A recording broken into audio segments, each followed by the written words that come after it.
വയനാട്ടിലെ സുഗന്ധഗിരിയിൽ പ്രദേശവാസികൾ കാർഷിക വൃത്തിയിൽ നിന്ന് പിന്മാറുകയാണ്. 2004-ൽ സർക്കാർ പതിച്ചു നൽകിയ 5 ഏക്കർ ഭൂമിയിൽ കൃഷി ചെയ്യാനാവാതെ പലരും മറ്റു ജോലികളിലേക്ക് തിരിഞ്ഞുകഴിഞ്ഞു. വന്യജീവികൾ വ്യാപകമായി കൃഷി നശിപ്പിക്കുന്നതാണ് സുഗന്ധഗിരി നിവാസികൾക്ക് ഭീഷണിയായത്. സുഗന്ധഗിരിയിൽ നിന്നാണ് ഇന്നത്തെ കവൽ. വയനാട് വൈത്തിരിയിലെ സുഗന്ധഗിരിയാണിത്. സുഗന്ധഗിരിയിൽ ഏതാണ്ട് 750ഓളം കുടുംബങ്ങൾ കാർഷിക വൃത്തിയിൽ ഏർപ്പെട്ട് ജീവിക്കുന്ന ആദിവാസി കുടുംബങ്ങളുള്ള ഒരു പ്രദേശമാണ്. ഇവിടെയുള്ള കാർഷിക വിളകൾ വന്യജീവികൾ നശിപ്പിക്കുന്നു. ഇതൊരു പ്രശ്നമായി ഉയർന്നു വരാൻ തുടങ്ങിയിട്ട് നാളേറെയായി. ഇതുവരെ പരിഹരിക്കപ്പെടാതെ പോകുന്ന ഒരു പ്രശ്നമാണിത്. ഈ സുഗന്ധഗിരിയിൽ കർഷകരായിട്ടുള്ള ധാരാളം ആളുകളുണ്ടല്ലോ, എന്താണ് നിങ്ങളുടെ പ്രധാന പ്രശ്നം? എന്താണ് സാറേ, ഞങ്ങളുടെ ഏറ്റവും വലിയ പ്രശ്നം എന്ന് പറഞ്ഞാൽ ഞങ്ങൾക്ക് സുഗന്ധഗിരിയിൽ 5 ഏക്കർ ഭൂമി തന്നല്ലാണ്ട് അതിനെ മുന്നോട്ട് ചെയ്യാനുള്ള ജോലി ചെയ്യാനുള്ള സാമ്പത്തിക സഹായങ്ങളോ ഒന്നും ഞങ്ങൾക്ക് തന്നിട്ടില്ല. ഞങ്ങൾക്ക് കിട്ടാനുണ്ടായിരുന്ന ഗ്രാറ്റുവിറ്റി അതുപോലെ മറ്റുള്ള കാര്യങ്ങളൊക്കെ ഉണ്ട്, അതൊന്നും ഞങ്ങൾക്ക് തരാതെ ഇപ്പോഴും നിലനിൽക്കുകയാണ്. അതൊക്കെ കിട്ടിയിരുന്നെങ്കിൽ ഞങ്ങളുടെ ഭൂമിയിലെ പ്രശ്നങ്ങൾ കുറേയൊക്കെ ഞങ്ങൾക്ക് പരിഹരിക്കാൻ കഴിയുമായിരുന്നു. പകലൊന്നും ആനയില്ല, രാത്രി ആയി കഴിഞ്ഞാൽ ആനയും പിന്നെ വേറെ മരുന്ന് മൃഗങ്ങളും മാന്, പന്നി, കാട്ടാന ഇങ്ങനെയുള്ള ശല്യങ്ങൾ ഇതാണ് കൂടുതൽ. ഞങ്ങൾ താമസിക്കുന്നതെന്ന് വെച്ചാൽ സ്ഥിരമായിട്ട് ആന വരുന്ന സ്ഥലമാണ്. ആന പകൽ പോലും ആന 5 മണി കഴിഞ്ഞാൽ ആന ഇറങ്ങുന്ന ആനപ്പാടി എന്നാണ് ഞങ്ങൾ താമസിക്കുന്ന സ്ഥലം.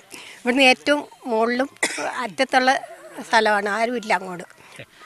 ഈ പ്രദേശത്തുള്ള ആളുകൾക്ക് ഇപ്പം 2004-ൽ 5 ഏക്കർ ഭൂമി വീതം എത്ര പേർക്ക് കിട്ടി? എത്ര ഭൂമി അങ്ങനെ മാറ്റിവെച്ചു? ആ കൃഷിഭൂമി ഇപ്പോൾ ഉപയോഗപ്പെടാതെ കിടക്കുകയാണോ? എന്താണ് അതിൻ്റെ ഒരു അവസ്ഥ? 2004-2006 കാലഘട്ടത്തിൽ സുഗന്ധഗിരി ഭൂമി ആദിവാസി കുടുംബങ്ങൾക്ക് നൽകുന്ന അവസരത്തിൽ ശരാശരിക്ക് ഇവിടെ കൃഷി യോഗ്യമെന്ന് പറയാൻ, സംഘം നിലനിന്ന കാലത്തുള്ള കൃഷി നിലനിന്നെന്ന് പറയാൻ ഒരു 100-200 ഏക്കർ സ്ഥലം മാത്രമേ ഉള്ളൂ. ബാക്കിയൊക്കെ തരിശു ഭൂമിയും കൃഷി അപ്പാടെ നഷ്ടപ്പെട്ട ഭൂമിയാണ് ഇവിടുത്തെ ആദിവാസി കുടുംബങ്ങൾക്ക് കൊടുത്തത്. ഇപ്പോൾ ഇവിടെ കുടുംബങ്ങളെന്ന് പറഞ്ഞു കഴിഞ്ഞാൽ 750 അടിസ്ഥാന കുടുംബങ്ങളും അവരുടെ ഉപകുടുംബങ്ങളും മക്കളും മക്കളുടെ കുടുംബങ്ങളൊക്കെ പറയുന്ന പോലെ അടിസ്ഥാന കുടുംബങ്ങളൊക്കെ ഒരു 1500ഓളം കുടുംബവും ഉപകുടുംബമായിട്ട് ഇവിടെ കഴിയുന്നുണ്ട്.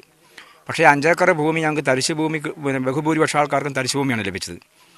ആ തരിശു ഭൂമിയിൽ കൃഷി ചെയ്യാൻ ഇപ്പോൾ പാവപ്പെട്ട നമ്മളെപ്പോലുള്ള ആളുകൾക്ക് ആവതില്ല. കാരണം മരത്തിൻ്റെ ചോലയുണ്ട്.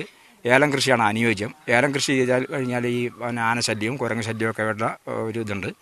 അപ്പോൾ ഈ വന്യമൃഗ ശല്യത്തിൽ നിന്ന് രക്ഷ നടന്നതിന് വേണ്ടിയിട്ട് വനം വകുപ്പ് അതീവ ജാഗ്രത പുലർത്തിയിട്ട് ഞങ്ങൾക്ക് എത്രയും പെട്ടെന്ന് ഇപ്പോൾ താറുമാറായി കിടക്കുന്ന ഫെൻസിങ്ങും മറ്റുള്ള കാര്യങ്ങളും അല്ലെങ്കിൽ കുരങ്ങുകളെ പോലുള്ള മറ്റ് മൃഗങ്ങളെയൊക്കെ കൂട് വെച്ച് പിടിച്ചുകൊണ്ട് ഇവിടുന്ന് ദൂരെ കൊണ്ടുവിടാനുള്ള സംവിധാനങ്ങളൊക്കെ ഉണ്ടാക്കി കഴിഞ്ഞാൽ ഒരു പക്ഷേ ഞങ്ങൾക്ക് ഈ കൃഷിയായിട്ട് ബന്ധപ്പെട്ട് മുന്നോട്ട് പോകാൻ കഴിയും.